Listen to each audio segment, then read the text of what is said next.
നമ്മുടെ ജീവിതം സന്തോഷത്തോടു കൂടി വളരെ നല്ല രീതിയിൽ മുന്നോട്ട് കൊണ്ടുപോകണമെന്നാണ് എല്ലാവരും ആഗ്രഹിക്കുന്നത്.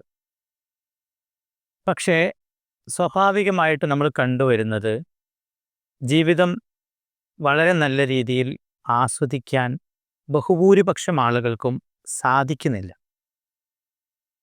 ജീവിതം ആസ്വദിക്കാനുള്ള ഒരുപാട് വ്യത്യസ്തമായ വഴികൾ തേടിക്കൊണ്ട് ഏറ്റവും സന്തോഷത്തോടു കൂടി നിലനിൽക്കാൻ വേണ്ടി പല കാര്യത്തിലേക്കും ആളുകൾ മുഴുകുന്നുണ്ടെങ്കിലും പലപ്പോഴും അവർക്കതിന് സാധിക്കുന്നില്ല. സന്തോഷകരമായ ജീവിതത്തിന് വേണ്ട പ്രധാനപ്പെട്ട ഒരു ടൂളാണ് നമ്മൾ മൈൻഡ്ഫുൾനെസ് പ്രാക്ടീസ് ചെയ്യുക എന്നത്. മൈൻഡ്ഫുൾനെസ്സോടുകൂടി ജീവിക്കാൻ സാധിച്ചാൽ മാത്രമേ ഏത് സന്തോഷവും ഏത് ആസ്വാദനവും നമുക്ക് അനുഭവിക്കാൻ സാധിക്കുകയുള്ളൂ. എന്താണ് മൈൻഡ്ഫുൾനെസ് എന്നതുകൊണ്ട് ഉദ്ദേശിക്കുന്നത്? നമ്മൾ എന്താണോ ചെയ്യുന്നത് ആ ചെയ്യുന്നത് പൂർണ്ണമായിട്ടും അതിലേക്ക് ശ്രദ്ധിച്ചുകൊണ്ടിരിക്കാൻ കഴിയുക എന്നതാണ്. നമ്മൾ ഭക്ഷണം കഴിക്കുകയാണെങ്കിൽ ആ ഭക്ഷണത്തിലേക്ക് ശ്രദ്ധിക്കാൻ കഴിയുക, ശ്രദ്ധയോടുകൂടി ഭക്ഷണം കഴിക്കുമ്പോൾ അത് മൈൻഡ്ഫുൾനെസ്സോടുകൂടിയുള്ള ഭക്ഷണം കഴിക്കലാണ്. നമ്മൾ കുളിക്കുകയാണെങ്കിൽ നമ്മുടെ ശരീരത്തിലെ ഓരോ അണുവിലും വെള്ളം നനയുന്നത് നമുക്ക് അനുഭവിക്കാൻ കഴിയുക എന്നതാണ് മൈൻഡ്ഫുൾനെസ്സോടു കൂടിയുള്ള കുളി എന്ന് പറയുന്നത്.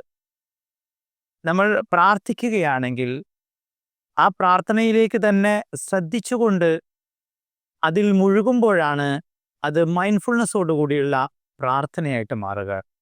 ഇതുപോലെ എന്ത് ചെയ്യുമ്പോഴും മൈൻഡ്ഫുൾനെസ്സോടു കൂടി ചെയ്യാൻ കഴിയുക എന്നത് ആ കാര്യം ആസ്വദിക്കാൻ കഴിയുന്നതിൻ്റെ ഒന്നാമത്തെ ഘടകമാണ്. യഥാർത്ഥത്തിൽ നമ്മുടെ ജീവിതം നമുക്ക് പാസ്റ്റ് ഇല്ല, നമുക്ക് ഫ്യൂച്ചറുമില്ല, നമുക്ക് പ്രസൻറ്റ് മാത്രമാണുള്ളത്. ഈ പ്രസൻറ്റിലായിട്ട് നമ്മുടെ ചിന്തകളെയും നമ്മുടെ ആലോചനകളെയും നമ്മുടെ ശരീരത്തെയും ഈ പ്രസൻറ്റിലേക്ക് കൊണ്ടുവരിക എന്നതാണ് മൈൻഡ്ഫുൾനെസ്സിൻ്റെ മറ്റൊരർത്ഥം. ഈ മൈൻഡ്ഫുൾനെസ്സിലേക്ക് എത്താൻ നമ്മൾ എന്താണ് വേണ്ടത്? വളരെ ചിട്ടയോടുകൂടി പ്രാക്ടീസ് ചെയ്ത് കഴിഞ്ഞാൽ നമ്മുടെ ലൈഫിലേക്ക്, നമ്മുടെ പ്രവർത്തനങ്ങളിലേക്ക്, നമ്മുടെ ഏതൊരു കാര്യത്തിലേക്കും മൈൻഡ്ഫുൾനെസ്സിനെ നമുക്ക് കൊണ്ടുവരാൻ സാധിക്കും. ഘട്ടം ഘട്ടമായി പ്രാക്ടീസ് ചെയ്ത് മുന്നോട്ട് പോവുകയാണെങ്കിൽ മൈൻഡ്ഫുൾനെസ്സിൻ്റെ ആഴങ്ങളിലേക്ക് എത്തിച്ചേരാൻ സാധിക്കും. അപ്പോഴാണ് നമുക്ക് ജീവിതത്തിൻ്റെ പരമമായ ആനന്ദം, പരമമായ സന്തോഷം നമുക്ക് അനുഭവിക്കാൻ കഴിയുക. അല്ലാതിരിക്കുമ്പോൾ നമ്മൾ രുചികരമായ ഭക്ഷണം കഴിക്കുന്നുണ്ടാവും, പക്ഷേ നമ്മുടെ ചിന്തകൾ വേറെ ഏതോ ലോകത്തായിരിക്കും, നമ്മൾ അറിയുന്നില്ല. യഥാർത്ഥത്തിൽ നമ്മൾ ജീവിക്കുകയല്ല ചെയ്യുന്നത്, അങ്ങനെ ഉരുകി ഉരുകി കഴിയുകയാണ്, തീരുകയാണ് പലരുടെയും ജീവിതം. അതിൽ നിന്ന് മാറ്റം വരാനുള്ള ഏറ്റവും നല്ല രീതിയാണ് മൈൻഡ്ഫുൾനെസ് പ്രാക്ടീസ് ചെയ്ത് ജീവിതം ആരംഭിക്കുക. ഒന്നുകൂടി പറയാം, മൈൻഡ്ഫുൾനെസ്സിൻ്റെ ഏറ്റവും ചുരുങ്ങിയ ഡെഫിനിഷൻ എന്ന് പറയുന്നത് നമ്മുടെ ശരീരം എവിടെയാണോ ഉള്ളത്, നമ്മൾ എന്താണോ ചെയ്തുകൊണ്ടിരിക്കുന്നത് ആ സ്ഥലത്തിലേക്കും ആ കാലത്തിലേക്കും നമ്മുടെ മനസ്സിനെയും നമ്മുടെ ചിന്തകളെയും നമ്മുടെ ആലോചനകളെയും കൊണ്ടുവരുന്നതിനാണ് മൈൻഡ്ഫുൾനെസ് എന്ന് പറയുന്നത്. ഏറ്റവും സിമ്പിളായിട്ട് മൈൻഡ്ഫുൾനെസ് പ്രാക്ടീസ് ചെയ്യാനുള്ള വഴി നമ്മൾ നമ്മുടെ ശ്വാസത്തിലേക്ക് ശ്രദ്ധിക്കുക എന്നതാണ്. ശ്വാസം സാധാരണ എങ്ങനെയാണോ ശ്വാസം എടുക്കുന്നത് അതുപോലെ ശ്വാസം എടുക്കുക. അത് കൂടുതൽ നീട്ടേണ്ടതില്ല, കൂടുതൽ ദീർഘശ്വാസം എടുക്കേണ്ടതില്ല, സാധാരണ എടുക്കുന്നത് പോലെ എടുക്കുക. ആ എടുക്കുന്നത് ശ്രദ്ധിക്കുക. മൂക്കിൻ്റെ നാസാദ്വാരങ്ങളിൽ വായു സ്പർശിക്കുന്നത് അറിഞ്ഞുകൊണ്ട് ശ്വാസം എടുക്കുകയും അതിലേക്ക് തന്നെ ശ്രദ്ധിക്കുകയും ചെയ്താൽ ശ്വാസത്തിൻ്റെ താളത്തിലേക്ക്, ഹൃദയത്തിൻ്റെ താളത്തിലേക്ക് നമ്മെ ശ്രദ്ധ കൊണ്ടുവരാൻ കഴിയും. തുടക്കത്തിൽ അത് പ്രാക്ടീസ് ചെയ്യുമ്പോൾ പലപ്പോഴും ശ്രദ്ധ വിട്ടുപോവാം, മറ്റെന്തെങ്കിലും ആലോചനകൾ വന്നു പോവാം. നിങ്ങൾ അതിനെ പഴിചാരാതെ, അതിനെ ബ്ലെയിം ചെയ്യാതെ, കുറ്റപ്പെടുത്താതെ സ്വാഭാവികമാണത് എന്ന് കരുതിക്കൊണ്ട് വീണ്ടും വീണ്ടും നിങ്ങൾ ആ പ്രാക്ടീസിലേക്ക് പോവുക. അങ്ങനെ മൈൻഡ്ഫുൾനെസ് പ്രാക്ടീസ് ചെയ്ത് ശ്വാസത്തിലേക്ക് ശ്രദ്ധിച്ച്, ഇനി ചിന്ത വരികയാണെങ്കിൽ ചിന്തയിലേക്ക് നിങ്ങൾ ശ്രദ്ധിക്കാം. ശരിക്കും നമ്മുടെ മൈൻഡ്ഫുൾനെസ് നമുക്ക് കുറഞ്ഞു വരുന്നത് പ്രായം കൂടുന്നതിനനുസരിച്ചാണ്. ഒരു കുഞ്ഞു ബേബി, ആ ബേബി ഏറ്റവും മൈൻഡ്ഫുൾനെസ്സോടു കൂടിയായിരിക്കും എല്ലാ കാര്യങ്ങളും ചെയ്യുക. പിന്നെ നമ്മൾ വളർന്ന് വലുതായി ജീവിതം ഒരുപാട് തിരക്കുകളിലേക്ക് പോകുന്നതിനനുസരിച്ച് നമ്മുടെ മൈൻഡ്ഫുൾനെസ് നമുക്ക് നഷ്ടപ്പെട്ട് തുടങ്ങും. അതുകൊണ്ട് തന്നെ ചിട്ടയായ പ്രാക്ടീസ് ചെയ്ത് നമ്മൾ തിരിച്ചു കൊണ്ടുവന്നാൽ എല്ലാ കാര്യവും ആസ്വദിച്ച് മൈൻഡ്ഫുൾനെസ്സോടെ നമുക്ക് ചെയ്യാൻ സാധിക്കും. അതിൻ്റെ പ്രാക്ടീസിൻ്റെ തുടക്കം എന്ന് പറയുന്നത്, നിങ്ങളൊരു സ്ഥലത്ത് ഇരിക്കുകയാണെങ്കിൽ എവിടെയൊക്കെയാണോ നിങ്ങളുടെ ശരീരം സ്പർശിക്കുന്നത് അതിലേക്ക് നിങ്ങൾ ശ്രദ്ധിക്കുക. കാലുകൾ ഭൂമിയിൽ സ്പർശിക്കുന്നുണ്ടെങ്കിൽ ആ ഭൂമിയുടെ സ്പർശനം, അത് ചൂടാണോ തണുപ്പാണോ, അത് നിങ്ങൾ അനുഭവിക്കുക. എത്രമാത്രം മർദ്ദം അവിടെ ലഭിക്കുന്നുണ്ട് അതിലേക്ക് നിങ്ങൾ ശ്രദ്ധിക്കുക. നിങ്ങൾ കസേരയിലാണ് ശരീരമുള്ളതെങ്കിൽ ആ കസേരയുടെ ഏതൊക്കെ ഭാഗത്ത് ശരീരം സ്പർശിക്കുന്നുണ്ട് അതിലേക്ക് ശ്രദ്ധിക്കുക. അതോടൊപ്പം തന്നെ നിങ്ങളുടെ ശ്വാസഗതിയിലേക്ക് ശ്രദ്ധിക്കുക. ചെറിയൊരു തണുപ്പ് ശ്വാസമുള്ളിലേക്ക് വരുമ്പോൾ നിങ്ങൾക്ക് ലഭിക്കുന്നു, അതിലേക്ക് ശ്രദ്ധിക്കുക. ശ്വാസം പുറത്തേക്ക് പോകുമ്പോൾ ചെറിയൊരു ചൂട് ലഭിക്കുന്നു, അതിലേക്ക് ശ്രദ്ധിക്കുക. അങ്ങനെ ശ്വാസത്തിലേക്കും ശരീരം സ്പർശിക്കുന്ന ഭാഗത്തേക്കും ശ്രദ്ധിച്ചുകൊണ്ട് നിങ്ങൾ വെറുതെ അങ്ങനെ ഇരിക്കുക. ഓട്ടോമാറ്റിക്കായിട്ട് നിങ്ങൾ മൈൻഡ്ഫുൾനെസ്സിൻ്റെ പ്രാക്ടീസ് തുടങ്ങും. ഇങ്ങനെ മൈൻഡ്ഫുൾനെസ്സിലേക്ക് നിങ്ങൾ വരുമ്പോൾ, അത് പ്രാക്ടീസ് ചെയ്യുമ്പോൾ നിങ്ങളുടെ ശ്രദ്ധയും ഏകാഗ്രതയും വർദ്ധിക്കുന്നു.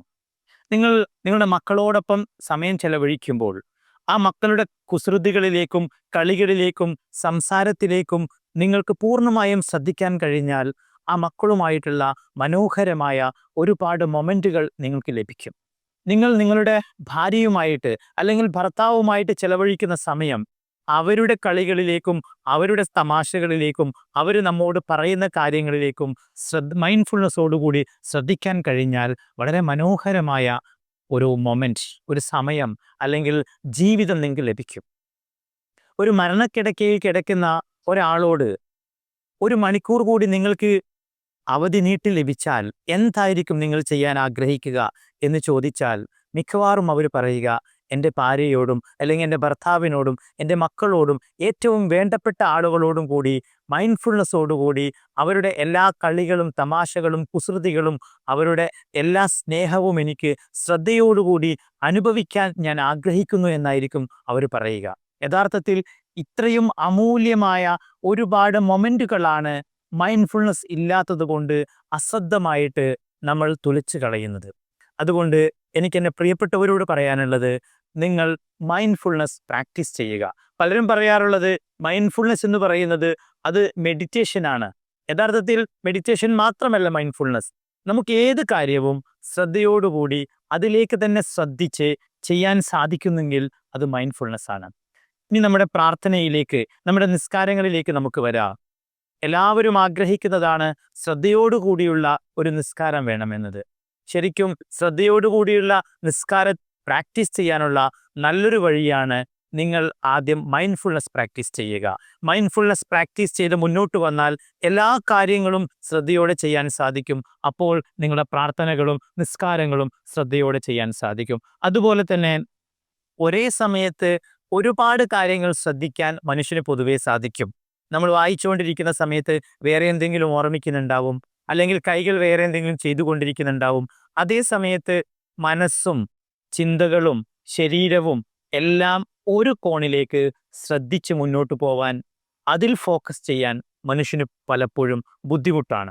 അതുകൊണ്ട് തന്നെ ഒന്നിൽ ഫോക്കസ് ചെയ്തുകൊണ്ടുള്ള ഒരു പരിശീലനമാണ് യഥാർത്ഥത്തിൽ മൈൻഡ്ഫുൾനെസ് എന്ന് പറയുന്നത്. പഠിക്കുന്ന കുട്ടികൾക്ക് മൈൻഡ്ഫുൾനെസ് കൊടുത്തു കഴിഞ്ഞാൽ തീർച്ചയായിട്ടും ഏകാഗ്രത വർദ്ധിക്കും.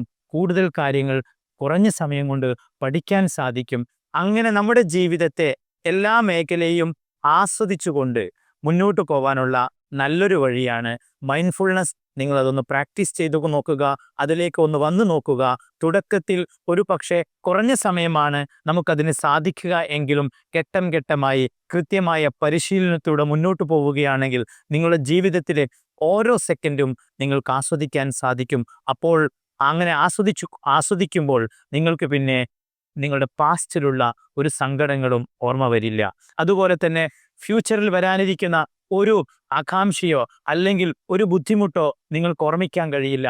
പകരം ഇപ്പോൾ ഈ നിമിഷം നിങ്ങൾ എന്താണ് അനുഭവിക്കുന്നത് അത് ഏറ്റവും മനോഹരമായി സന്തോഷത്തോടുകൂടി അനുഭവിക്കാൻ സാധിക്കും. അവസാനമായി മൈൻഡ്ഫുൾനെസ്സിൻ്റെ നിങ്ങൾ ഏറ്റവും ഉയർന്ന തലത്തിലെത്തുമ്പോൾ നിങ്ങൾ ആ സമയത്ത് ആ നിമിഷത്തിൽ അനുഭവിക്കുന്ന എല്ലാ അനുഗ്രഹങ്ങളും നിങ്ങളുടെ ശരീരത്തിൻ്റെ കഴിവുകൾ, നിങ്ങൾക്ക് ലഭിച്ചുകൊണ്ടിരിക്കുന്ന മറ്റ് സാമ്പത്തികമായ അവസ്ഥകൾ, എല്ലാ അനുഗ്രഹങ്ങളും ഒരു നിമിഷത്തിൽ, ആ നിമിഷത്തിൽ അനുഭവിക്കുന്ന എല്ലാ അനുഗ്രഹങ്ങളും ഒന്നിച്ച് നിങ്ങൾ ഓർമ്മിച്ചെടുക്കുമ്പോഴുള്ള നിങ്ങളുടെ ഒരു അവസ്ഥയുണ്ട്. ഈ പ്രപഞ്ചത്തിലെ എല്ലാ ചരാചരങ്ങളും നിങ്ങളെ നോക്കി അത്ഭുതപ്പെടും. അത്രമേൽ അനുഗ്രഹമുള്ള ഒരു ജീവിയാണ് നിങ്ങൾ. ആ നിമിഷത്തിൽ അനുഭവിക്കുന്ന എല്ലാ അനുഗ്രഹങ്ങളും ഒരുമിച്ച് അനുഭവിക്കുമ്പോൾ നിങ്ങൾ ആസ്വദിക്കുന്ന ഒരവസ്ഥയുണ്ട്. അതാണ് മൈൻഡ്ഫുൾനെസ്സിൻ്റെ ഏറ്റവും പരമമായ ഒരു പദം, ഒരു പൊസിഷൻ. ആ പദവിയിലേക്ക് എത്താൻ ഘട്ടം ഘട്ടമായി നമുക്ക് പ്രാക്ടീസ് ചെയ്യാം. സർവശക്തൻ അനുഗ്രഹിക്കട്ടെ.